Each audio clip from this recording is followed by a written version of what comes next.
আবুল খায়ের লিখেছেন, আর্জেন্টিনা ব্রাজিলের খেলা নিয়ে বাঙালিদের উত্তেজনা উন্মাদনা, দুই দলের সমর্থকদের একে অপরকে কটাক্ষ, ক্ষেত্র বিশেষে হাতাহাতি, এসব সম্পর্কে আপনার মন্তব্য জানতে চাই।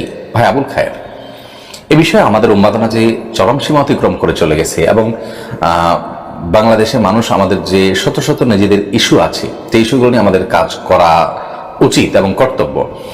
এমনকি আমাদের সমাজে প্রচুর বেকার মানুষ আছেন যারা এই উন্মাদনায় লিপ্ত, প্রচুর মানুষ আছেন যাদের পারিবারিক দায় দায়িত্ব তারা সঠিকভাবে পালন করতে পারছেন না সময়ের স্বল্পতার কারণে অথবা অন্যান্য ব্যস্ততার কারণে, তারা অনেকে এই ধরনের উন্মাদনায় গা ভাসাচ্ছেন। ব্রাজিল হোক আর আর্জেন্টিনা হোক বা অন্য কোনো দেশ হোক, এই দেশগুলোর খেলার সাথে যারা জড়িত আছে এটা কর্পোরেট দুনিয়ার ব্যবসায়ীদের বড় ধরনের ব্যবসায়িক ডিল। দুনিয়ার মানুষকে উন্মাদনার মধ্যে বোধ করে তারা তাদের ফায়দা হাসিল করছে। যারা খেলছে তারা লাভবান হচ্ছে, যারা হারছে তাদেরও লাভ থেকে খালি নয়। আর যারা এটার আয়োজন করছে বা বিভিন্ন পক্ষের সাথে জড়িত, তাদের প্রত্যেকের স্বার্থ কম বেশের সাথে জড়িত আছে। একজন মুসলমান, একজন বিবেকবান মানুষ এই ধরনের বিষয় আশয়ে নিজেকে আপনার ব্যস্ত রেখে নিজের ইমান, আমল, নিজের আখিরাত এগুলোকে ধ্বংস করে বহু গুনাহ আছে, যেমন চোখের গুনাহ থেকে বেঁচে থাকার উপায় নেই বললে চলে। এ ধরনের পরিস্থিতির মধ্যে পড়ে একজন ইমানদার কোনো অবস্থাতে নিজেকে ক্ষতিগ্রস্ত করতে পারেন না। এটা কোনো বুদ্ধিমান মানুষের কাজ হতে পারে না। আল্লাহ তাআলা আমাদেরকে বোঝার তৌফিক দান করুন এবং এ ধরনের উন্মাদনা থেকে আমাদের জাতিকে, আমাদের দেশের মানুষকে আল্লাহ তাআলা রক্ষা করুন। এটি অর্থহীন উন্মাদনা। আপনি কেন খুশি হচ্ছেন? তাদের কেউ জিতলো, কেউ হারলো, কেউ গোল দিল, কেউ গোল খেলো, তাতে আপনার কি আসে যায়? এই ছোট প্রশ্নটুকু নিজের বিবেককে করার মতো ফুরসত আমাদের নেই। এবং এগুলোর কারণে সবচেয়ে বড় যে ক্ষতিটা হয় তা হলো আমাদের ইমানের ধার কমে যায়। দুনিয়ার এত তুচ্ছ বিষয় নিয়ে আমরা সিরিয়াস হয়ে যাই এবং সেটা মারামারি, হাতাহাতি পর্যন্ত যায়। অথচ আখিরাতের অনেক গুরুত্বপূর্ণ বিষয় আমাদের জীবনে পড়ে আছে, যেগুলোর ব্যাপারে আমরা এখন স্পর্শ পর্যন্ত করতে পারিনি। আমরা অনেক পিছিয়ে আছি। একজন আখিরাতে বিশ্বাসী মানুষ কখনো এ ধরনের উন্মাদনায় গা ভাসাতে পারে না এবং তার জন্য এটি জায়েজ হতে পারে না। আল্লাহ তাআলা আমাদেরকে বোঝার তৌফিক দান করুন। রিমান হাসান জোবাইর, আপনি লিখেছেন, আল্লাহ তাআলা রাত দিয়েছেন ঘুমানোর জন্য আর দিন দিয়েছেন কাজ করার জন্য, তাহলে কি নাইট ডিউটির চাকরি করা ঠিক হবে? দেখুন, আল্লাহ তাআলা যে রাত দিয়েছেন ঘুমানোর জন্য, এটি হলো মৌলিক কথা। এটা আমাদের স্বাস্থ্যের জন্য উপযোগী, উপকারী। কারোর জন্য যদি রাত এবং দিন এই দুই সময় কাজ করার সুযোগ থাকে, তাহলে তিনি দিনে কাজ করে রাতে ঘুমানোর চেষ্টা করবেন। এটা হলো মৌলিকভাবে এই আয়াত এবং হাদিসের আলোকে আমাদের করণীয় এবং আয়াত হাদিসের দাবি। কেউ যদি নাইট ডিউটি করে তাহলে সেক্ষেত্রে এটি তার জন্য নাজায়েজ হবে না, কারণ আল্লাহ তাআলা রাত দিয়েছেন ঘুমানোর জন্য। এর মানে এই নয় যে রাতে কেউ কাজ করলে সেটি গুনাহ হবে, এরকম ব্যাখ্যা এই আয়াতের কোনো মুফাসসিরই করেনি, আর এটা আল্লাহ তাআলার উদ্দেশ্য নয়। বিধায় নাইট ডিউটি করলে সেটা গুনাহ হবে যে ব্যাপারটি কিন্তু সেরকম নয়। আফজাল হোসেন লিখেছেন, কোরবানি করার উদ্দেশ্যে পশু কেনার কিছুদিন পর যদি সেটা গর্ভবতী প্রমাণিত হয়, তখন কি করণীয়? সেই পশুটা পালন করার জন্য রেখে দিয়ে বা বিক্রি করে অন্য পশু কোরবানি করা যাবে কিনা? পশু কেনার পর যদি সেটাকে গর্ভবতী মনে হয়, তাহলে সেক্ষেত্রে আপনি ফোকায়ে হানাফের মত অনুযায়ী সচ্ছল ব্যক্তি হলে সেই পশু আপনি চাইলে পরিবর্তন করতে পারেন, আরেকটা পশু কিনে সেটাকে আপনি কোরবানি করতে পারেন। আর যদি অসচ্ছল হন, তাহলে সেক্ষেত্রে আপনি কোরবানির পশু কেনার পর সেটি জবাই করার পর যদি তার গর্ভে কোনো বাচ্চা থাকে, সেটাকেও জবাই করতে পারেন। সেটা আপনি খান বা না খান, সেটাও জবাই করবেন, সেটা আপনি খান বা না খান। এটা ফোকায়ে হানাফের মত। অন্যান্য ফোকায়ে কেরামের এক্ষেত্রে কিছুটা ভিন্নমত আছে। আর যদি আপনি এটাকে রেখে দিতে চান, রেখে অন্য আরেকটা কিনেন, যেমন একটু আগে বললাম, তাহলে সেটা আপনার জন্য জায়েজ রয়েছে। এমডি সাব্বির, আপনি লিখেছেন, আমার কোল্ড ফিভার আছে, এই কারণে প্রচুর হাঁচি আসে। আমি নামাজে গেলে পাশের জনের নামাজ নষ্ট হবে, এই কারণে আমি যদি মসজিদে না গিয়ে বাসায় আদায় করি, তাহলে কি গুনাহ হবে? ভাই সাব্বির, আপনি এক্ষেত্রে যেটি করতে পারেন, আমারও মাঝে মধ্যে এরকম সমস্যা হয়, তখন আমি যেটা করি সেটা হলো আপনি মাস্ক পরে মসজিদে যেতে পারেন, তাতে আশেপাশে মানুষের মধ্যে সেটি ছড়াবে না এবং অন্যরা যখন আপনাকে মাস্ক পরা দেখবে তখন তারা অস্বস্তি বোধ করবে না। আর দ্বিতীয়ত হলো যে ফ্যান ইত্যাদি যেগুলো সমস্যা হচ্ছে, তুলনামূলকভাবে এরকম ফ্যানের বাতাস যেখানে একটু কম, এসির বাতাস সরাসরি লাগানো, সেই জায়গাগুলো দাঁড়ানোর চেষ্টা করবেন। তৃতীয়ত হলো যে যথাসম্ভব এটা ট্রিটমেন্ট করবেন যাতে আপনি সালাত আদায় করতে পারেন। কিন্তু এই তিনটার কোনোটি যদি আপনার জন্য প্রযোজ্য না হয়, তাহলে সেই ক্ষেত্রে যে কাজটি আপনি করতে পারেন তা হলো আপনি আপনার বাসায় বা নিজের ঠিকানায় পরিবার বা অন্যান্য সদস্যদের কিনে আপনি জামাতে নামাজ পড়লেন। কিন্তু এরকমটি নিয়মিত প্রত্যেক ওয়াক্তের ক্ষেত্রে হবে এমনটি গ্রহণযোগ্য নয়। বিধায় এটার জন্য আপনি উদ্যোগী হবেন এবং এই সমস্যা থেকে উত্তরণের পথ খোঁজার চেষ্টা করবেন। এরপরে ইডি রাজু আইডি থেকে আপনি লিখেছেন, বাচ্চা সামলাতে গিয়ে ওয়াক্ত মতে নামাজ পড়তে না পারলে গুনাহ হবে কিনা? বাচ্চা সামলাতে গিয়ে ওয়াক্ত মতে নামাজ পড়তে পারলেন না, এটা কি ধরনের সামলানো? যদি এমন হয় যে বাচ্চাকে ধরার কোনো মানুষ নাই, এমন কোনো পরিস্থিতিতে পড়েছেন যে বাচ্চাকে রেখে নামাজ পড়তে গেলে বাচ্চার বড় ধরনের কোনো ক্ষয়ক্ষতি হবে, তাহলে তো ভিন্ন কথা। কিন্তু এরকম সম্ভাবনা খুবই ক্ষীণ। আপনি বাচ্চা দুষ্টুমি করছে কিংবা ঘুমে আছে তা বা কান্নাকাটি করছে, এই অজুহাতে তাকে সামলাতে গিয়ে নামাজ ত্যাগ করলে সেটি অবশ্যই গুনাহের কারণ হবে। আপনি তাকে সামলাবেন এবং একই সঙ্গে নামাজ আদায় করবেন, সেটি আপনার জন্য অবশ্য কর্তব্য। তানজিম আখতার আপনি লিখেছেন, শ্বশুর শাশুড়ি ননদ যাদের কথা ননদ যা তাদের কারো কথা বা আচরণে কষ্ট পেয়ে যদি আমি আমার স্বামীকে বলি তাহলে কি গীবত হবে? ননদ, শ্বশুর শাশুড়ি বা যা, তারা কেউ যদি আপনাকে কষ্ট দেয়, আপনার প্রতি অত্যাচার করে, অবিচার করে, আপনার স্বামীকে আপনি সেটা অবশ্যই বলতে পারেন। বিশেষ করে তার জানার প্রয়োজন আছে, তিনি এটা বিহিত করতে পারেন এবং এটি তার জানার মাধ্যমে তার পদক্ষেপ তিনি নির্ভর করতে পারবেন, প্রকৃত অবস্থা তিনি জানতে পারবেন। সেই হিসাবে আপনি তার কাছে অবশ্যই বলতে পারেন। কারণ ক্ষয়ক্ষতি থেকে ক্ষয়ক্ষতি দ্বারা আপনি আক্রান্ত হলে কোনো ব্যক্তির কাছে বললে সেটির বিহিত হওয়ার সম্ভাবনা ন্যূনতম যদি থাকে, তাহলে সেক্ষেত্রে তার সঙ্গে সেটি শেয়ার করাটা দোষণীয় নয়। তাছাড়া আল্লাহ তাআলা কোরআনে কারিমে বলেছেন, লা ইউহিব্বুল্লাহুল জাহরা বিস-সুই মিনাল কওলি ইল্লা মান যুলিম। কেউ মন্দ কোনো কিছুকে প্রকাশ করে বেড়াক, এটা আল্লাহ তাআলা পছন্দ করেন না। তবে কেউ জুলুমের শিকার হলে তার অধিকার রয়েছে সে বিষয়ে মাজলুম হিসাবে জালেমের বিরুদ্ধে কথা বলা এবং মুখ খোলা। রেজওয়ান আহমেদ হিমু আপনি লিখেছেন, আমরা প্রায় ঘর সাজানোর জন্য শোভাবর্ধক গাছ কিংবা ফুলের গাছ কিনে থাকি। সেক্ষেত্রে কয়েকশো টাকা থেকে শুরু করে কয়েক হাজার টাকাও ব্যয় হয়। এটি কি অপচয় হিসেবে গণ্য হবে? দেখুন, আল্লাহ রাব্বুল আলামিন আমাদেরকে বলেছেন, কুলু ওয়াশরাবু ওয়া লা তুসরিফু, তোমরা খাও, পান করো, কিন্তু অপচয় করো না। অপচয় হারাম। আল্লাহ রাব্বুল আলামিন কোরআন কারীমে সেটাকে নিষিদ্ধ ঘোষণা করেছেন আমাদের জন্য। কিন্তু অপচয়ের সংজ্ঞাটা কি, এ বিষয়ে ফুকাহায়ে কেরামের যে সমস্ত উক্তি এবং ব্যাখ্যা রয়েছে, তম থেকে একটি হলো ইবনে আবিদিন শামির। সেটি হলো যে যেখানে যা খরচ করা দরকার সেখানে তার চেয়ে বেশি করাটাই হলো অপচয়। বৈধ ক্ষেত্রে আপনার অস্বাভাবিক যে খরচ করা হয় সেটাকে অপচয় বলে গণ্য করা হয়। আর এই বিষয়টি ব্যক্তি এবং সমাজ এর উপরে ভ্যারি করে। একজন ব্যক্তি ধরুন তিনি নিয়মিত মিনারেল ওয়াটার কিনে কিনে খাচ্ছেন, এটা তার জন্য অপচয় হতে পারে। যদি লোকটা অনেক গরিব হন, তার মতো গরিব মানুষ সমাজে সাধারণত মিনারেল ওয়াটার কিনে খান না, কোনো রকম খাবার জোগাড় করে যার দায়, যিনি পরিবারের মুখে খাবারটা ঠিক মতো তুলে দিতে পারছেন না, তিনি রীতিমতো মিনারেল ওয়াটার সবসময় কিনে কিনে খাচ্ছেন, এটা তার জন্য এক ধরনের অপচয় হতে পারে। আবার একই কাজ একজন সচ্ছল ব্যক্তি, তার জন্য অপচয় নাও হতে পারে। কোনো এক দেশে আপনার ব্যয়ের একটা সাধারণ কালচার সমাজে পরিচিত এবং প্রতিষ্ঠিত আছে, অন্য সমাজে সেটি নেই, সে সমাজটা তুলনামূলকভাবে গরিব। তো সেই সমাজের মানুষ যদি প্রথম সমাজের মানুষের মতো এরকম অপচয় করে, সেটি অপচয় হিসেবে গণ্য হতে পারে। একজন মানুষের ব্যক্তিগত যে অ্যাবিলিটি, সেই অ্যাবিলিটিকে সে কিভাবে আপনার ব্যবহার করছে, তার অ্যাবিলিটি অনুযায়ী তিনি কি পদক্ষেপ নিচ্ছেন, এটার উপর নির্ভর করবে অপচয় হচ্ছে কি হচ্ছে না সেটি। একজন মানুষ তাকে আল্লাহ তাআলা যে সঙ্গতি দিয়েছেন, সেই সঙ্গতির উপরে এটি আপনার কম বেশ হতে পারে। কোরআনে কারীমে আল্লাহ বলেছেন যে ওয়াল্লাহু ফাদ্দালা বা'দাকুম আলা বা'দিন ফির রিজক, রিজিকের ক্ষেত্রে আল্লাহ রাব্বুল আলামিন তোমাদের কিছু মানুষকে অন্য কিছু মানুষের উপরে মর্যাদা দিয়েছেন বা কাউকে উপরে রেখেছেন, কাউকে তুলনামূলকভাবে কম রিজিক দিয়েছেন। এই যে ব্যবধান এবং তারতম্য রেখেছেন, এটার কারণে যাকে আল্লাহ তাআলা বেশি রিজিক দিয়েছেন তিনি দেখা গেল যে একটা বিষয়ের জন্য কয়েক হাজার টাকা খরচ করলে এটা তার জন্য কোনো বিষয় নয়। সমাজে সচরাচর তার মতো এরকম স্ট্যাটাসের মানুষ এরকম খরচ করে থাকে, এটাতে অস্বাভাবিকত্বের কিছু নেই, তাহলে সেটি অপচয় নয়। কিন্তু একই জিনিস একজন তার চাইতে গরিব মানুষ, তার চাইতে অভাবী মানুষ বা তার চাইতে তুলনামূলকভাবে অসচ্ছল মানুষ, তিনি যদি করেন তাহলে সেটা সমাজে অস্বাভাবিক। এরকম যদি হয় তাহলে সেক্ষেত্রে এই দ্বিতীয় ব্যক্তির জন্য একই কাজটি অপচয় হিসাবে গণ্য হবে।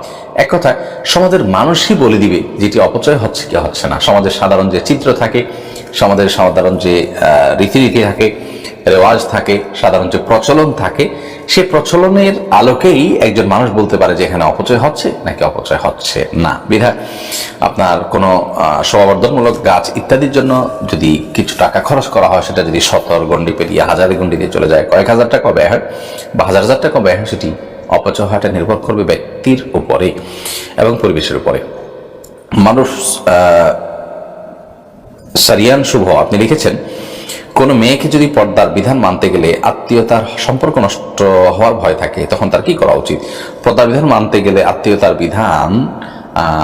সম্পর্ক নষ্ট হতে পারে, এরকম হলে তিনি প্রথম তো চেষ্টা করবেন আত্মীয়তার সম্পর্ক রক্ষা করার পাশাপাশি পর্দা করা। যেমন কথার কথা, কোনো আত্মীয় ভুল বুঝবেন, সেজন্য তার সামনে তিনি না আসতে তিনি মনে কষ্ট পাবেন, তাহলে আসবেন কিন্তু নিজের সৌন্দর্যকে ঢেকে ঢুকে আসবেন যথাসম্ভব, এবং যতটুকু সম্ভব আপনার পর্দা মেনে তার সাথে সম্পর্ক রক্ষা করার চেষ্টা তিনি করবেন। এরপরও যদি তিনি আল্লাহর বিধানকে অবলীলায় লঙ্ঘন করুন সেটা চায় আত্মীয়, এবং না করলে আত্মীয়তার সম্পর্ক ছিন্ন হয়ে যায়, তাহলে লা তাআতা লিমাখলুকিন ফি মাসিয়াতিল খালিক, আল্লাহ রাব্বুল আলামিনের অবাধ্য হয়ে পৃথিবীতে কোনো আত্মীয় স্বজন কারোর মন খুশি করার বা কারোর আনুগত্য করার কোনো প্রয়োজন নেই। তাতে যদি আত্মীয়তার সম্পর্ক নষ্ট হয় তো তিনি দায়ী থাকবেন যার কারণে নষ্ট হলো। কিন্তু মেয়ের পক্ষ থেকে সার্বিকভাবে চেষ্টা থাকতে হবে যে ব্যালেন্স যদি করা যায় সেটার, কিন্তু আল্লাহর বিধানের ক্ষেত্রে কোনো প্রকার স্যাক্রিফাইস করে নয়। সজল আহমেদ আপনি লিখেছেন, আমার চাচার 4 মেয়ে ছেলে নেই, এমন অবস্থায় চাচা যদি আমাদেরকে তার সম্পত্তির ভাগ না দেন সেজন্য কি তিনি দায়ী থাকবেন? আপনার চাচার শুধু মেয়ে আছে 4 জন, কোনো ছেলে নেই, সেক্ষেত্রে তাদেরকে দেওয়ার পর সম্পদের কিছু হিস্সা আপনারাও পাবেন। তো তিনি যদি আপনাদেরকে ইচ্ছাকৃত বা বঞ্চিত করেন এবং সবগুলো মেয়েদের নামে লিখিয়ে দেন, তাহলে সেক্ষেত্রে সেটা তাদের জন্য ন্যায্য হবে না, ন্যায়সঙ্গত হবে না। তবে আপনি আপনার চাচার তালিকাভুক্ত ওয়ারিস যাদের জন্য শরিয়ার সুনির্দিষ্ট হিস্সা রেখেছে সেরকম ওয়ারিস নন, আপনি আসাবা তার ওয়ারিসদেরকে দেওয়ার পর যেটা থাকবে সেখানে আপনি অংশ পাবেন কোরআন নির্দেশনার আলোকে। এরপরে ফাহিম আহমেদ বিন ফাইজু আপনি লিখেছেন, যদি কেউ কোরআন শরীফ ধরে মিথ্যা কথা বলে তাহলে তার কাফারা কি? এক মেয়ে তার মার হাত থেকে মার খাওয়ার ভয় মিথ্যা কথা বলেছে কোরআন শরীফ ধরে। দেখুন, এরকম যদি কেউ করে তাহলে সেক্ষেত্রে তার তওবা করা উচিত যে তিনি মিথ্যা শপথ করেছেন। কোনো মিথ্যা কথায় আল্লাহ তাআলার নামকে সেখানে নিয়ে আসা, আল্লাহ তাআলাকে সাক্ষী রাখা, এটা পক্ষান্তরে নিজের মিথ্যার সপক্ষে আল্লাহ তাআলাকে ইউজ করার মতো, বিষয়টি অত্যন্ত জঘন্য। এই জন্য মিথ্যা শপথ করা এই অপরাধের কারণে তার তওবা করা উচিত আল্লাহর কাছে লজ্জিত হয়ে, এবং মার খাওয়া মায়ের কাছে, সেটা তো আর কোনো শত্রুর কাছে মার খাওয়া নয়। অতএব এ ধরনের ইস্যুতে সামান্য মার খাওয়া থেকে বাঁচার জন্য এত বড় জঘন্য অপরাধ করা, কবিরা গুনাহে লিপ্ত হওয়া, এটা কোনো মুসলমানের জন্য উচিত নয়। এই জন্য আল্লাহ রাব্বুল আলামিন যে শাস্তি রেখেছেন সেটা এ মায়ের চাইতে বহু গুণ বেশি জঘন্য এবং কষ্টদায়ক হতে পারে। বিধায় এই জন্য আল্লাহর কাছে মাপ চাইবেন, ভবিষ্যতে যেন না হয় সেদিকটা খেয়াল করবেন। আর এটার জন্য বিশেষ কোনো কাফারা নেই। শপথ যদি ভবিষ্যৎকালীন কোনো বিষয়ে শপথ করে কেউ আসলে লঙ্ঘন করে, তাহলে সেক্ষেত্রে কাফারা। অতীতে কোনো কাজ তিনি করেছেন কি করেনি এই বিষয়ে তিনি মিথ্যা শপথ করেছেন, তাহলে সেক্ষেত্রে এই শপথে কোনো কাফারা নেই, কিন্তু আল্লাহর কাছে মাপ চাইতে হয়। মোহাম্মদ সাইদ হাসান রাজু আপনি লিখেছেন, ইদানিং দেখা যাচ্ছে মুসলিম কিছু মেয়ে খ্রিস্টান বা অন্য ধর্মের ছেলেদের বিবাহ করছে এবং তারা এটাও বলে যে তারা যে যার ধর্ম পালন করছে। এবার ইসলাম কি বলে? দেখুন, মুসলিম মেয়ে খ্রিস্টান বা অন্যান্য ধর্মের ছেলেদের সাথে বিবাহ বন্ধনে আবদ্ধ হওয়া তাদের জন্য জায়েজ নয়, বিশেষ করে আপনার আজকের বাস্তবতায়, আজকের প্রেক্ষাপটে। বিশেষ করে হিন্দু ধর্ম বা এরকম যদি কোনো মুশরিক হয় তাহলে সেক্ষেত্রে তাদের সাথে কোনোভাবেই বিবাহ বন্ধনে আবদ্ধ হওয়া জায়েজ নয়, ইসলাম গ্রহণ করা ছাড়া। আল্লাহ তাআলা কোরআনে কারিমে বলেছেন, ওয়ালা আবদুম মুমিনুন খায়রুম মিন মুশরিকিন, কারণ নারীর জন্য একজন মুশরিক জীবনসঙ্গী ছেলে বা পাত্র তার চাইতে একজন ইমানদার জীবনসঙ্গী অনেক অনেক উত্তম এবং বেটার। বিধায় সেই বিষয়টি মাথায় রেখে কোনো মুশরিককে বিয়ে করা কোনো মুসলিম নারীর জন্য জায়েজ নয়, সম্পূর্ণ হারাম। তারা যার যার ধর্ম পালন করছেন এবং যদি বলে তাহলে ওই মুসলিম মেয়ে নিজের ধর্ম পালন করছে না, ধর্ম তো লঙ্ঘন করছেন। এখানে তিনি অপাত্রে বিয়ে করে বা মুশরিককে বিয়ে করে, অন্য ধর্মাবলম্বীকে যার সঙ্গে বিয়ে বন্ধন আবদ্ধ তার জন্য জায়েজ নয়, তাকে বিয়ে করে তিনি নিজের ধর্মকে লঙ্ঘন করেছেন, বিধায় তিনি ধর্ম পালন করছেন কোত্থেকে। এরপরে রানা আহমেদ লিখেছেন, আমার বড় ভাইয়ের সাথে কথা বলি না কারণ সে সুদের সাথে জড়িত। আমি বলেছি সুদ ছেড়ে দিতে, সে বলে আমি সুদ ছাড়তে পারবো না, তার সঙ্গে কথা না বলা কি ঠিক আছে? কথা না বলাটা যদি হয় শাসনমূলক, যে আপনি তার সাথে কথা না বললে সে এটাতে প্রেশার ফিল করবে এবং এর ফলশ্রুতিতে সে মন্দ কাজ থেকে ফিরে আসবে, তাহলে সেক্ষেত্রে এটি জায়েজ আছে এবং এটি আপনার জন্য প্রশংসনীয় হতে পারে। বিশেষ করে তাকে আপনি দাওয়াতের উদ্দেশ্যে, তাকে আপনি মন্দ কাজ থেকে বিরত রাখার উদ্দেশ্যে এমনটি করছেন। আর যদি ব্যাপারটি হয় তার প্রতি যে ঘৃণাবোধ সেই জায়গা থেকে, তাহলে একেবারে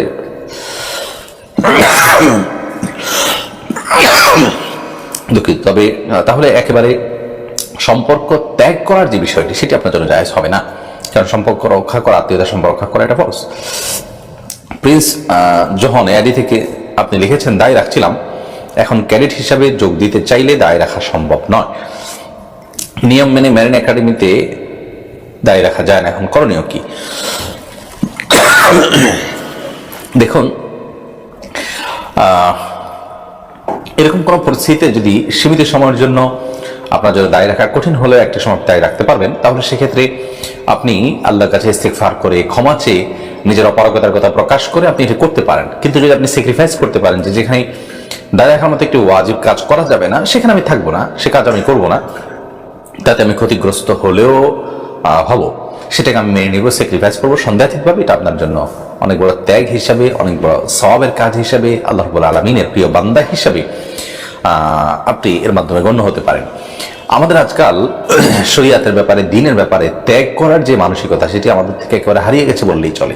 যার কারণে ত্যাগের মানসিকতা আমাদের মধ্যে রাখতে হবে। আল্লাহ আমাদেরকে আল্লাহর জন্য স্যাক্রিফাইস করা এবং ত্যাগ করার তৌফিক দান করুন।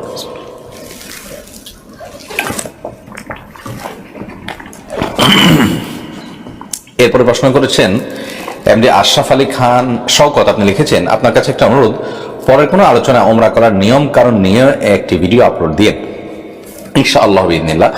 ওমরার নিয়ম কারণ নিয়ে আমরা একটা স্বতন্ত্র ভিডিও ক্লিপ আপনাদেরকে উপহার দেওয়ার চেষ্টা করব। হজ সম্পর্কে আমরা ইনশাআল্লাহ হজ নিয়ে আমরা কাজ করার চেষ্টা করব। জাযাকুমুল্লাহ খাইর আপনার সুন্দর এবং মূল্যবান পরামর্শের জন্য। মাহদি আল হাসান আপনি লিখেছেন, ছেলেরা কি আংটি, চেইন এবং ব্রেসলেট ইত্যাদি পড়তে পারবে? যদি স্বর্ণের হয় তাহলে সেটি ছেলেদের জন্য পড়া জায়েজ নয়, কারণ স্বর্ণের ব্যবহার আল্লাহ তাআলা নারীদের জন্য জায়েজ রেখেছেন, পুরুষদের জন্য নয়। আর পুরুষদের জন্য কেন নয়? আল্লাহ বরং যা নিষেধ করেছেন আমাদের জন্য, সেটার মধ্যে অবশ্যই কোনো না কোনো কল্যাণের দিক আছে। কোনো রহস্য ছাড়া আল্লাহ রাব্বুল আলামিন কোনো নির্দেশ আমাদেরকে দেননি। সেটা আমরা জানি বা না জানি, বুঝি কিংবা না বুঝি, আজ বুঝি কিংবা কিছুদিন পরে বুঝি। অতএব ছেলেদের জন্য স্বর্ণের কোনো গহনা ব্যবহার করা জায়েজ নয়, স্বর্ণের কোনো কিছু ব্যবহার করা জায়েজ নয়। আর আংটি যদি পড়তে হয় তাহলে সেক্ষেত্রে রূপার আংটি ছেলেরা পড়তে পারে। আর চেইন, ব্রেসলেট সাধারণত এগুলো নারীদের আপনার গহনা, নারীদের সাথে সাদৃশ্য জানানো হয়, সেই নির্দেশ নবী সাল্লাল্লাহু আলাইহি ওয়াসাল্লাম দিয়েছেন। আল্লাহু মুতাশাব্বিহিনা মিনার রিজালি বিন নিসা, ওই পুরুষদের প্রতি আল্লাহর লানত এবং অভিশাপ নাজিল হয় যারা মেয়েদের সাথে সাদৃশ্য গ্রহণ করে, তাদের সাথে মিল রাখে। অতএব মেয়েরা যে সমস্ত গহনা পরে সেগুলো ছেলেদের পড়া উচিত নয়। লিপি ইসলাম লিখেছেন, আকিকার অনুষ্ঠানে মেহমানদের দেওয়া গিফট কি গ্রহণ করা যাবে? আকিকার অনুষ্ঠানে মেহমানদেরকে দাওয়াত দেওয়া হয়, তারা গিফট নিয়ে আসেন। এই নিয়ে আমরা এর আগে বলেছি, যেটা আমাদের সমাজের একটা মন্দ কালচারে পরিণত হয়েছে, যে আমরা আকিকার জন্য দাওয়াত দিলে কিছু নিয়ে আসতে হয়, এবং যারা দাওয়াত পান মধ্যবিত্তের হলে তাদের কাছে এটা একটা সজাগতা, একটা রকমের জুলুমের বিষয় হয়ে দাঁড়ায়, তারা বাধ্য হয়ে দেন।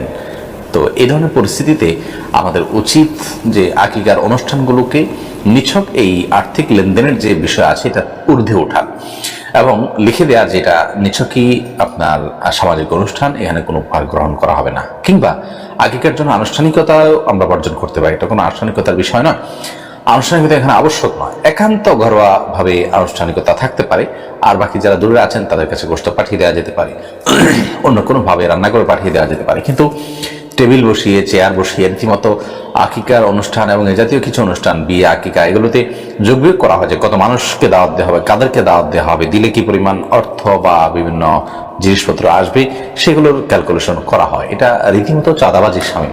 একজন শিশু তার জীবনের শুরুতে মানুষের আপনার কষ্ট মাখা টাকা বা জুলুম করে মানুষের কাছ থেকে তথাকথিত গিফট আদায় করা সন্দেহভাবে শিশুর জন্য কখনো কল্যাণ বয়ে আনতে পারে না, পরিবারের জন্য কল্যাণ বয়ে আনতে পারে না। বিধায় এগুলো বর্জন করা উচিত।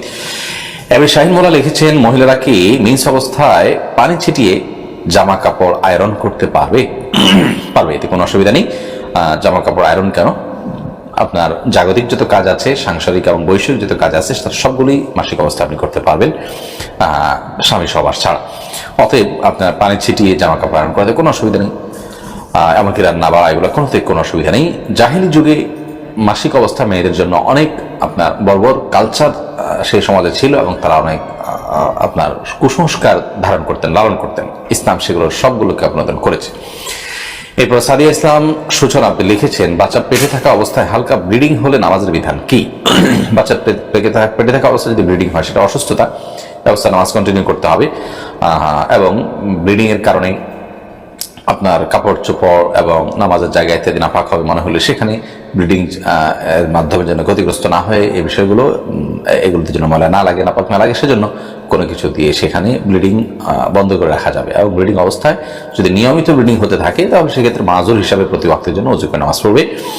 আর যদি ব্লাড দেখা যায় এমনিতে, তো সেটাকে মাসিক তো গণ্য করার কোনো সুযোগ নেই, কারণ গর্ভাবস্থা যেহেতু মাসিক হয় না। এমনি মারুফ গাজী আপনি লিখেছেন একজন ঋণ নিয়েছেন, ঋণ পরিশোধের সময় সামান্য বাড়িয়ে দিয়েছেন নিজ থেকে, বর্জিত অংশ কি হালাল হবে? জি ভাই, এটা হালাল হবে। বিভিন্ন হাদিস থেকে এই বিষয়টি সুস্পষ্টভাবে প্রমাণিত যে যিনি ঋণ নিয়েছেন তিনি নিজ গরজে তিনি যদি ঋণ দাতাকে কিছুটা বাড়িয়ে দেন, সেটি সুদ হিসাবে গণ্য হবে না। যেমনটি সুদ হিসাবে গণ্য হবে যদি দাতা দেওয়ার সময় শর্ত আরোপ করেন যে আমাকে এই টাকা, এই ঋণের টাকা পরিশোধ করার সময় এত টাকা বাড়িয়ে দিতে হবে, তাহলে সেক্ষেত্রে সুদ হিসাবে সেটি গণ্য হবে। গ্রহীতা তার মতো করে বাড়িয়ে দিয়েছেন নিজের জায়গা থেকে, তা প্রতি কৃতজ্ঞতা, ঋণদাতার প্রতি কৃতজ্ঞতা স্বরূপ, তাহলে সেটি ঋণ হিসাবে, সুদ হিসাবে গণ্য হবে না। তানজিমুল হাসান লিখেছেন আমার হাত কাটা, আমি কি সেই কাটা অংশ না ধুয়ে অজু করতে পারবো? হাতের কাটা অংশ পর্যন্ত না ধুয়ে অজু করলে কি আমার অজু হবে? হাতের কোনো অংশ যদি কাটা থাকে তাহলে সেক্ষেত্রে সেখানে পানি লাগানো যদি ক্ষতিকর হয়, তাহলে সেখানে সে অংশ বাদ দিয়ে পুরো অংশ ধোবেন। এবং ওই কাটা অংশটা ধরুন একটা আঙুলের অংশে কাটা, তাহলে ভিজা হাত দিয়ে ওটার উপর দিয়ে মাসা করে নেবেন, হালকা একটু মুছে নেবেন আলতোভাবে, ব্যাস এটুকুই যথেষ্ট হয়ে যাবে, সেটা যতটুকুই হোক। জাহিদ হাসান আপনি লিখেছেন সুন্নত নামাজ তৃতীয় চতুর্থ রাকাতে আলহামদুলিল্লাহর সাথে সূরা মিলাতে হবে কিনা? মিলাবেন। মাহদি হাসান লিখেছেন নামাজের শেষ বৈঠকে এক পর্যায়ে এক পায়ে বসার নিয়ম আর এক পায়ে লম্বা করে খাড়া রাখার নিয়ম, কিন্তু শারীরিকভাবে অসুবিধার জন্য এক পা খাড়া না রাখলে কি কোনো অসুবিধা হবে? এটা যদি ফরজ বা ওয়াজিব নয়, এভাবে বসা সুন্নাহ, তাহলে এক্ষেত্রে সুন্নাত তরক হলো। আর যদি ওজোরের কারণে বা কোনো শারীরিক অসুস্থতার কারণে হয়, তাহলে সেক্ষেত্রে ইনশাআল্লাহ বিদিনিল্লাহ সুন্নাত তরকের যে ক্ষতি সেটিও হবে না।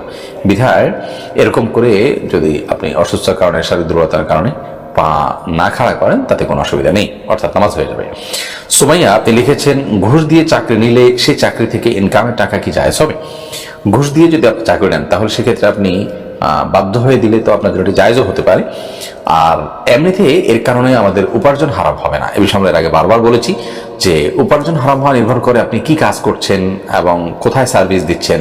হারাম কাজে যদি আপনি সার্ভিস দেন, হারাম জায়গায় যদি আপনি কাজ করেন, তাহলে সেক্ষেত্রে সেটি আপনার জন্য গুনাহের কারণ হবে এবং তার ফলে আপনার উপার্জনটা হারাম হবে। কিন্তু ঘুষ দিয়ে আপনি একটা বৈধ চাকরি নেন, অর্থাৎ যে কাজটা করছেন সেটা কোনো হারাম কাজ নয়, তাহলে সেক্ষেত্রে আপনার উপার্জন হারাম হবে না।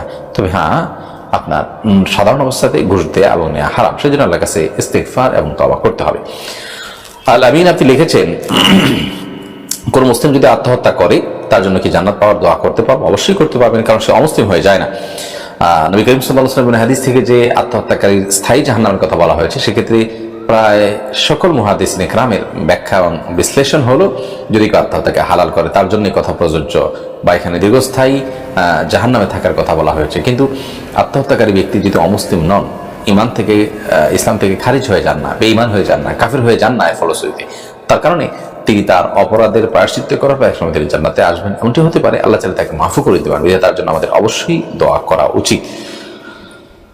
আর দোয়া করা উচিত দেখি তো তার জানাজা আমরা পড়ছি, জানাজার মাধ্যমে তো তার জন্য আমরা আল্লাহর কাছে দোয়া করছি।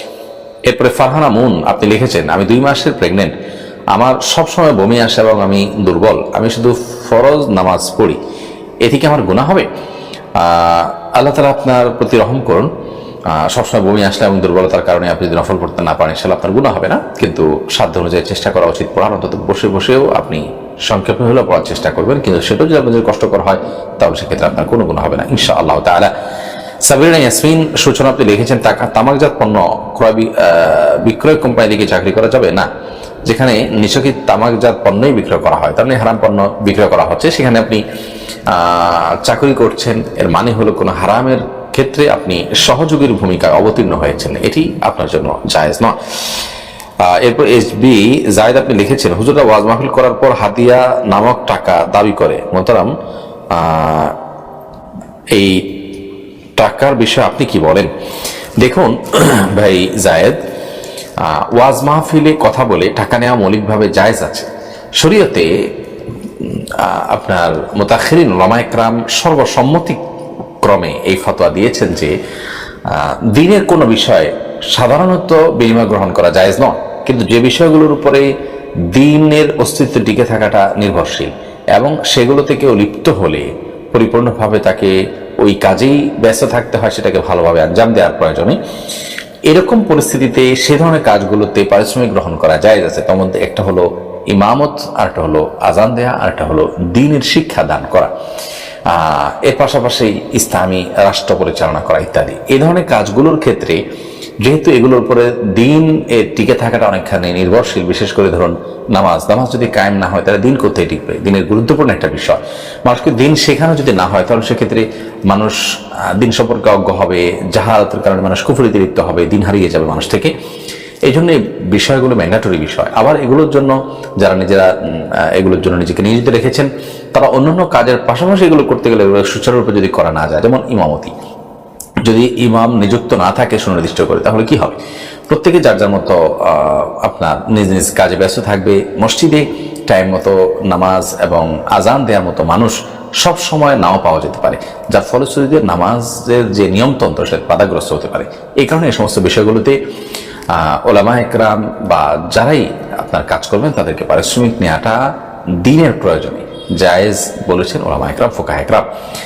স্বয়ং আবু বকর সিদ্দিক রাদিয়াল্লাহু তাআলা আনহু ইসলামী রাষ্ট্র পরিচালনা করতে যাচ্ছেন, তখন শুরুর দিকে তিনি পারিশ্রমিক নিতেন না। সাহাবা ইকরাম তার জন্য পারিশ্রমিক নির্ধারণ করলেন, যেহেতু তিনি নিজের কাজ করতে গেলে রাষ্ট্রের কাজ ব্যাহত হবে। তো ইসলামী রাষ্ট্র পরিচালনা করা এটা একটি ভালো কাজ, কিন্তু সেটার পাশাপাশি তার বিনিময় এবং পারিশ্রমিক গ্রহণ করা তার জন্য সাহাবা ইকরাম জায়েজ করেছেন। আবু উবাইদা ইবনুল জাররাহ, ওমর রাদিয়াল্লাহু তাআলার মতো সিনিয়র সাহাবীরা। এখান থেকে বোঝা যায় এটি নাজায়েজ নয়। অতএব ওয়াজ মাহফিলে এরকম টাকা বা হাদিয়া গ্রহণ করা নাজায়েজ নয়। তবে হ্যাঁ, অযৌক্তিকভাবে টাকা দাবি করা কিংবা এটাকে পেশা বানিয়ে শুধু অর্থ উপার্জনের একটা মাধ্যম বানানো, আল্লাহ মাফ করুক, সেটা নিন্দনীয় এবং সেটার কারণে আপনার গুনাহগার হতে হবে। ফয়সাল উদ্দিন আপনি লিখেছেন, আমার এক ছোট বোনের বিয়ে হয় অল্প মহারণা দিয়ে, কিন্তু অল্প কয়েকদিনের মাথায় স্বামীর মন মানসিকতা অন্যদিকে মোড় নেয়। এতে স্ত্রীর সন্দেহ হলে সে বাবার বাড়ি চলে আসে। দুপক্ষের আলোচনা সাপেক্ষে স্ত্রীকে আবার স্বামীর বাড়িতে নিয়ে যাওয়ার সিদ্ধান্ত হয়। এখন স্ত্রী পক্ষ পূর্বে নির্ধারিত মহারণা বা কাবিন আরো বাড়িয়ে নিতে চায়। এখন কি নতুনভাবে আগদ করে কাবিনের টাকা বাড়ানো যাবে, অথবা বাড়ালে কি আগের আগদ বহাল থাকবে? ভাই ফয়সাল, এটি করার সুযোগ নেই। কারণ হলো বিয়ে হয়েছে এবং তার আপনার মহারণা ধার্য হয়ে গেছে। এটাকার এক্সটেনশন করার বা বৃদ্ধি করার, সংযোজন করার সুযোগ নেই। যদি তালাক হয়ে যেত তাহলে নতুন করে যখন আগদ হবে সে আগদে আবার নতুন করে মহর তাদের সুবিধা অনুযায়ী তারা উভয় পক্ষ মিলে ঠিক করতে পারত। আর আগদ বহাল থাকা অবস্থায় কোনো তালাক হয়নি, বিচ্ছেদ হয়নি, সেখানে পুনরায় আগদ করারও কোনো সুযোগ নেই।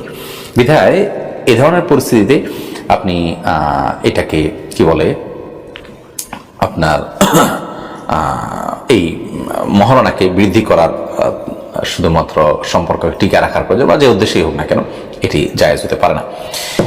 এরপর সুফি চৌধুরী আপনি লিখেছেন, নামাজের কাতারে মুসল্লিদের মাঝে সর্বোচ্চ কতটুকু পরিমাণ ফাঁকা রাখা যাবে? দেখুন, নামাজের কাতারে মুসল্লিদের মধ্যে বিশেষ করে এক মুসল্লি এবং অন্য মুসল্লির মধ্যবর্তী জায়গায় ফাঁকা রাখবে না। নবী করিম সাল্লাল্লাহু আলাইহি ওয়াসাল্লাম বিভিন্ন হাদিস থেকে এই ফাঁকাগুলোকে বন্ধ রাখতে বলেছেন। অতএব যতটুকু সম্ভব আপনার ফাঁকা বন্ধ করে দাঁড়াতে হবে। বিশেষ করে একটা হাদিস আছে, বুখারীতে নবী সাল্লাল্লাহু আলাইহি ওয়াসাল্লাম বলেছেন, তোমাদের সবচেয়ে উত্তম মানুষ হলেন ওই ব্যক্তি যে আলিয়ানাকুম মানাকিবিস সালাহ, যে ব্যক্তি নামাজের মধ্যে তার পার্শ্ববর্তী নামাজি ভাইয়ের জন্য তার কাঁধকে নরম করে দেয়। এর মানে কি? এর মানে হলো পাশাপাশি কাঁধে কাঁধ মিলিয়ে দাঁড়াবে এবং ফাঁকা রাখবে না। যদি এক বিগত ফাঁকা রেখে দাঁড়ায় তাহলে তার এখানে কাঁধ নরম করার কিছু নেই। অন্য ভাই যাতে দাঁড়াতে পারে তার জন্য একটু নিজের কাঁধকে সফট করে দেওয়ার কথা নবী সাল্লাল্লাহু আলাইহি ওয়াসাল্লাম বলতেন না। তো এখান থেকে বোঝা যায় যে ফাঁকা রাখা যাবে না, এবং হাদিসে নবী সাল্লাল্লাহু আলাইহি ওয়াসাল্লাম ফাঁকা রাখতে নিষেধ করেছেন, বিধায় সেটি করা যাবে না। আমাদের সমাজে অনেক সময় দেখা যায় যে অনেক বড় বড় ফাঁকা রাখে মানুষ নামাজের কাতারের মধ্যে, এটা জায়েজ নয় এবং এটা হাদিস পরিপন্থী কাজ। অনেকে এই গায়ে গায়ে লেগে দাঁড়ানোটাকে খারাপ মনে করে, তাদের অজ্ঞানতার কারণে। জাহিদুল ইসলাম রাকিব আপনি লিখেছেন, ডিপিএস এ টাকা জমা রাখলে 5 বছর পর জমানো টাকার সাথে কিছু লভ্যাংশ দেয়, সেই টাকাকে আমরা গ্রহণ করতে পারবো? যদি টাকা গ্রহণ করতে না পারি তাহলে কি করব? এটা গ্রহণ করতে পারবেন না। বিশেষ করে আপনি স্ত্রী প্রতিষ্ঠানে যখন দিবেন সেখানে অতিরিক্ত টাকা দিবে, সেটা আপনার জন্য গ্রহণ করা জায়েজ নয়। যদি আপনি টাকা গ্রহণ করেন তাহলে সেক্ষেত্রে সওয়াবের নিয়ত করা ছাড়া গরিব দুঃখীদেরকে দান করে দিবেন। তিশা রহমান আপনি লিখেছেন, নারী কি ভোগ্যপণ্য? দেখুন, ভোগ্যপণ্য বলতে যা বোঝানো হয় হাদিসে নারীকে মাতা বলে তা বোঝানো হয়নি। আমাদের সমাজে এক শ্রেণীর নাস্তিক এবং ইসলাম বিদ্বেষী এবং সংশয়বাদী কিছু লোক আছে যারা এটা নিয়ে বেশ ট্রল করছে, আমরা সোশ্যাল মিডিয়াতে দেখেছি। তারা বলতে চায় যে আপনার সেকুলাররা নারীকে পণ্যে পরিণত করেছে এবং কেনাবেচার একটা বস্তুতে পরিণত করেছে, নারীর সৌন্দর্য বিকিকিনি হচ্ছে এবং রীতিমতো অন্য 10টা আপনার কেনাবেচার আইটেমের মতো নারীকে আপনার উপস্থাপন করা হচ্ছে। তাদের এই ঘৃণ্য যে অপকর্ম আছে এটাকে হালাল করার জন্য তারা বলে হাদিসেও তো নারীকে ভোগ্যপণ্যের কথা বলা হয়েছে। না, ব্যাপারটি সেরকম নয়। হাদিসে নারীকে সেভাবে উপস্থাপন করা হয়নি। নবী করিম সাল্লাল্লাহু আলাইহি ওয়াসাল্লামের হাদিসটি হলো মূলত, তার ভাষ্যটা হলো এরকম যে দুনিয়াতে আল্লাহ রাব্বুল আলামিন যা কিছু রেখেছেন তার সবগুলোই উপভোগ্য। এর মধ্যে সবচেয়ে বেশি উপভোগ্য হলো একজন সতী সাধ্বী এবং একজন ভালো জীবন সঙ্গিনী। এখানে উপভোগ্য হওয়ার মানে হলো যে তাকে কাছে পেয়ে একজন স্বামী যতটা আনন্দিত থাকতে পারেন, যতটা তৃপ্ত থাকতে পারেন, যতটা ফিল করেন, যতটা সুখ ভোগ করেন, এতটা সুখ অন্য কোনো কিছুতে আল্লাহ তাআলা রাখেননি। আর ভোগ্যপণ্য হওয়া তো ভিন্ন জিনিস। আপনি এটাকে পণ্যে পরিণত করলেন, ভোগ করার মতো পণ্য করলেন, ব্যাপারটিকে শরীয়ত তো সেভাবে দেখেন। নবী সাল্লাল্লাহু আলাইহি ওয়াসাল্লাম তো এখানে ভোগ্যপণ্যের কথা বলেনি। তিনি বলেছেন যে উপভোগ্য, দুনিয়াতে যত কিছু উপভোগ্য আছে যা দিয়ে মায়ুতামাত্তাউ বিহি, যা দ্বারা মানুষ সুখ পায়, সেই বিষয়গুলোর মধ্যে থেকে সৎ এবং ভালো জীবন সঙ্গিনী এটা হলো সবচাইতে উত্তম উপভোগের বিষয়। এখানে অন্যান্য যে বিষয় আছে যেগুলো দিয়ে আল্লাহ রাব্বুল আলামিনের হুকুমে মানুষ আনন্দ এবং তৃপ্তি পেয়ে থাকে, সুখ পেয়ে থাকে, সেগুলোর তুলনায় সতী স্ত্রী পেলে সেটা মানুষের অনেক বেশি সুখের কারণ, এটি বলা হয়েছে। এখানে এটাকে আপনার অন্য 10টা পণ্যের মতো একটা পণ্য করা হয়নি। যদি পণ্য করা হতো তাহলে তো সেকুলাররা যেভাবে নারীর সৌন্দর্যকে বেচাকেনা করে, নারীর সৌন্দর্যকে আপনার এটাকে মার্কেটিং করে এবং এটাকে দিয়ে অন্যান্য পণ্য বিক্রি করে, সেক্ষেত্রে নারীকে রীতিমতো পণ্যে পরিণত করেছে, বিক্রিত পণ্যে। ইসলাম তো সেভাবে নারীকে উপস্থাপন করার পরে স্পষ্ট নিষেধাজ্ঞা করেছে এবং সেজন্যই তো পর্দার এত বিধিবিধান, এত সব আল্লাহ রাব্বুল আলামিনের আইন তিনি নাজিল করেছেন। অতএব হাদিসে নারীকে যে মাতা বলা হয়েছে সেটাকে ভোগ্য পণ্য এবং তারা যেভাবে উপস্থাপন করছে সেরকমটি বলা হয়েছে, এমনটি বলা মূর্খতা ছাড়া কিংবা আপনার জ্ঞানপাপীর কাজ ছাড়া কোনো কিছু কাজ হতে পারে না। বিধান নারীকে শরীয়তে বা হাদিসের ভাষ্য অনুযায়ী অন্যান্য আপনার কেনাবেচা হওয়া পণ্যের মতো কোনো পণ্য বলে উল্লেখ করা হয় নাই।